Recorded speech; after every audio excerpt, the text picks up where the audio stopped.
समाज बीजेपी को हालत नहीं देगा।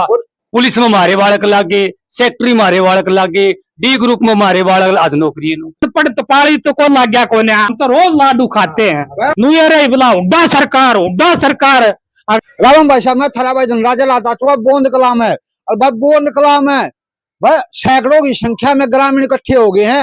वो के कारण है, रात का टाइम है और इतने ग्रामीण इकट्ठे क्यों करोगे? वह के पंगा करेंगे के और दंग करना चाह रहे आदमी सारे बोंद कलाए इकट्ठे हो गए जुड़े रहो हमारे साथ दिखावा है बोंद कलाम आखिर क्या चल रहा है? प्रधान जी आज इतनी बड़ी पंचायत क्यों कर इकट्ठी होगी? क्या कारण है? सारे के सारे ग्रामीण आज बोंद कला में इकट्ठे हो गए, क्या चाहो आप लोग?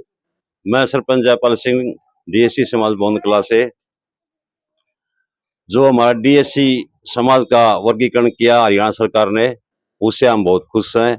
और नायब सैनी जी हरियाणा सरकार यह लड़ाई वर्गीकरण के ऊपर थी और वो लड़ाई जीत गए। हाँ जी, हम वर्गीकरण के ऊपर लड़ाई जो हमारे हम जीत गए और उससे हम बहुत खुश हैं। हम जी, मैं राजेश मास्टर गांव बोंदकला डीएससी समाज से।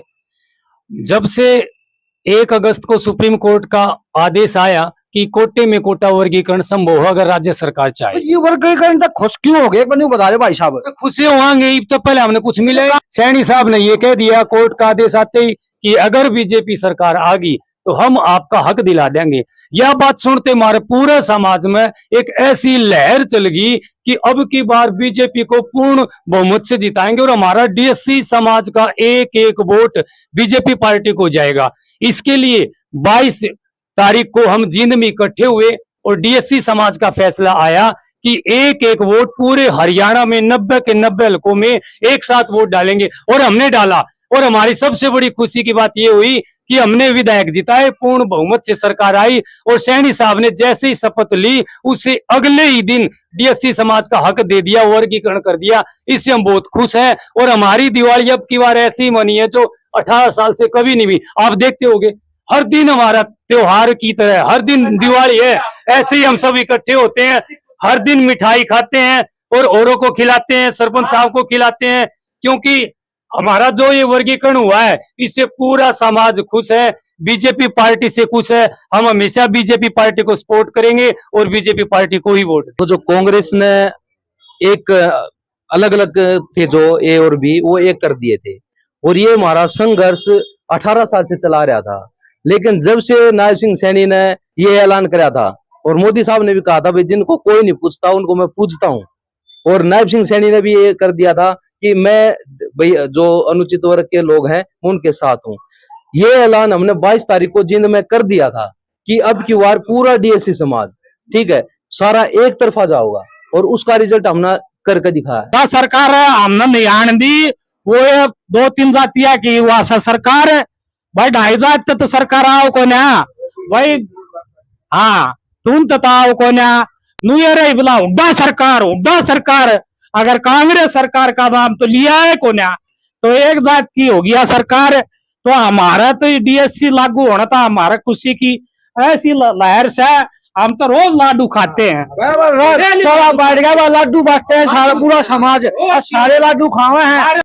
और हम तो चाहते हैं 17 सीट इसकी है विधानसभा की, उनमें भी हमारी आधी हो और पंचायत में भी हमारे को इतना आरक्षण मिला है 10%। ये तो करी थी सारे बाल का नौकरी में लिखना लिया इस बात का खोल कर जो सब बड़ी आजकल बेरोजगारी है बीमारी। देखो जी बहुत नौकरियां मिली, हमारे बच्चे लगे हैं, पढ़े लिखे लगे हैं, अनपढ़ तपाली तो को लग गया को ना, पर खुशी की इतनी लहर पहली बार ऐसा हुआ है, पहली बार रिकॉर्ड टूट गया है। तो रिकॉर्ड तो टूटना ही है, पैसे चालिया करते पहले जिसका दौर इतने रुपये हो बड़ी सपारस हो तो नौकरी लाग जाओ, गरीबा के बालक लागने नहीं। और इस सरकार में ना तो पैसे चालते और ना वो बैग ना सपारस, इसमें तो सिर्फ बिना पर्ची और बिना खर्चा का बालक लाग गए। हम तो सारे खुश है इस सरकार में। पहला क्या था कांग्रेस सरकार में बच्चे कोचिंग कोई नहीं लिया करता, उसका रीजन क्या था? पढ़ने का कोई फायदा था है कौन? पढ़ी जाओ आड़े दिन रात एक करी जाओ, उड़े चाले सिफारिश उड़े चाले पैसा। लेकिन यह सरकार एक ऐसी है जो खुला ऑफर नु करे, पढ़ो दम है पढ़ो, टेस्ट क्वालिफाई करो करके लगा काम दिखावांगे। और ये सरकार लगा के दिखा रही है। माहौल जी हमारे गांव में भी, इस गांव में भी कम से कम भी 45 बच्चे लाग रहे हैं। एक गांव में 45 बच्चे लागना। बोंद में 45 है। बोंद गांव में 45 बच्चे। भाई भाई नु 45 वाला लागे बोंद के। भाई बिल्कुल लागे बोंद के नहीं, सारा तेल लागे बालक है। वो कितनी खुशी है नु का है, कोई डीजे बने बजा के नाचा है भाई, लगन की खुशी में कोई लड्डू बांटना है गए हो तुम्हें। जो जिसमें जितनी जो काबिलियत थी उस हिसाब से लाग गया बच्चे। और योग्यता का आधार पर नौकरी मिल रही है। जो आरक्षण सिस्टम था उसके अंदर तुमने सभी नौकरी मिल रही है सारी जनता ने। भाई आरक्षण था हमारा, लेकिन आरक्षण में मेरा क्या था, क्योंकि हमारी पोस्टा ने ये चूस जाया कर दे। सरकार जब होया करती न, एससी में एक के जात लाग गया करती, चमार चमार, प्योर चमार चमार। एससी में तो नू सोचा करते चमारे से दाण कित गए, वाल्मीकि कित गए, सपेरे कित गए, सांसे कित गए, खटी कित गए। ऐसी ऐसी जात आपने कदे सुनी ना होगी। पेड़े कित गए, ये सारे मारे तो हैं। भंगी कित से सारे मारे तो हैं। बालक ना लागे, इन्हें कदे लागे ये ना करते। और आज देख लो हमारे बालक पुलिस में मारे बालक लागे, सेक्रेटरी मारे बालक लागे, डी ग्रुप में मारे बालक आज नौकरी। आभार व्यक्त करते हैं नायब सैनी जी का। ठीक है, 18 साल से जो हमारा संघर्ष चला हुआ था ना, वो नायब सैनी ने शपथ लेते पहली कलम से पहले हमारा ही काम किया है।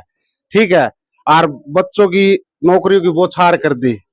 ठीक है, उसी का परिणाम आज ये बालक लागी है। आज ये बालक लागे उसी का परिणाम है। और आने वाले समय में हुड्डा सरकार खत्म और बीजेपी सरकार फिर से 2029 में अपनी सरकार बनाएगी। 2029 का आगाज है ये 2029 की चेतावनी है कांग्रेस को खुली कि 29 की भी हमने 29 परमानेंट 29 में भी बीजेपी सरकार आओगी। हरियाणा तो हलन को नहीं देगा। डीएससी समाज बीजेपी को हलन नहीं देगा, जिता के भेजेगा। उड्डान करा के हमेशा के तो क्षेत्रवाद फैलाया है। ठीक है, या फिर वो जातवाद, इन्हें जाट लगा दिए, या फिर अपने रोहतक या झज्जर जो 2-4 डिस्ट्रिक्ट थे चमका दी, बाकी के उजाड़ में बसे हैं।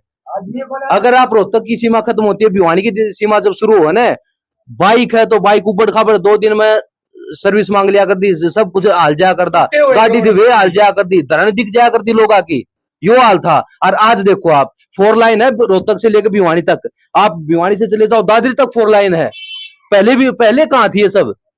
हुड्डा ने सिर्फ रोहतक को चमका है और कहीं उसने कोई ध्यान दिया ही नहीं।